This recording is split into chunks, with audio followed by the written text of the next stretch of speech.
What does the evidence actually say about combining retatrutide with other peptides? The short answer is there is no proven safe or effective combination, and understanding why that matters could protect your health. This video is for information only and isn't medical advice. Please speak to a qualified healthcare professional for personalised guidance. So let's start with what retatrutide actually is. It's an investigational medicine currently being studied in clinical trials as a potential treatment for obesity and type 2 diabetes. It works by targeting 3 hormone receptors simultaneously, GLP-1, GIP, and glucagon, which sets it apart from other weight management medicines currently available. That triple action influences insulin secretion, appetite, and potentially energy expenditure. Phase 2 trial data published in the New England Journal of Medicine in 2023 did report substantial weight reductions, but it's critical to understand that retatrutide has not been approved by the MHRA or the EMA. It remains experimental, and its long-term safety profile is still being established. Now, when people talk about combining retatrutide with other peptides, things like CJC1295, ipamorelin, BPC157, or TB500, there is simply no peer-reviewed clinical evidence to support doing this. None. Not a single published study has examined how retatrutide interacts with any of these compounds. Anyone claiming there's a best combination is not basing that on science. They're basing it on anecdote or on forums run by people with a financial interest in selling you something.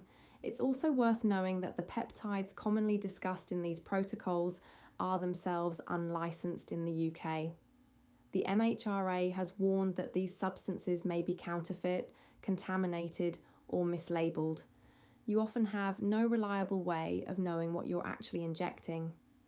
Combining retatrutide with growth hormone secretagogues like CJC1295 or ipamorelin introduces particularly unpredictable risks, including hormonal dysregulation, hypoglycemia, and elevated IGF-1 levels.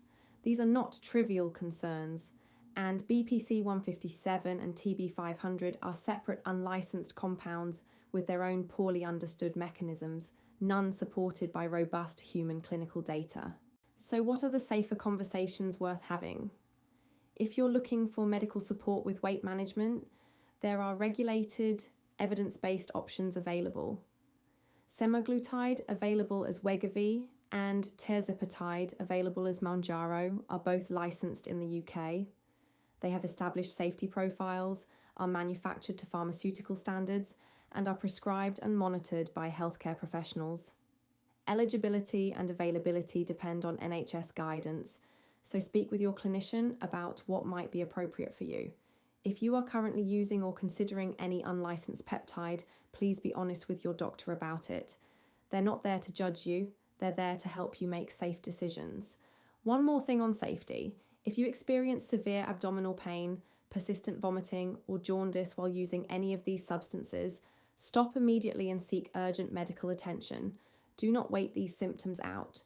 To recap, retatrutide is investigational and unlicensed in the UK. There is no evidence that combining it with other peptides is safe or effective. Unlicensed peptides carry unknown risks, and there are clinician-supervised, licensed alternatives that your doctor can actually support you with.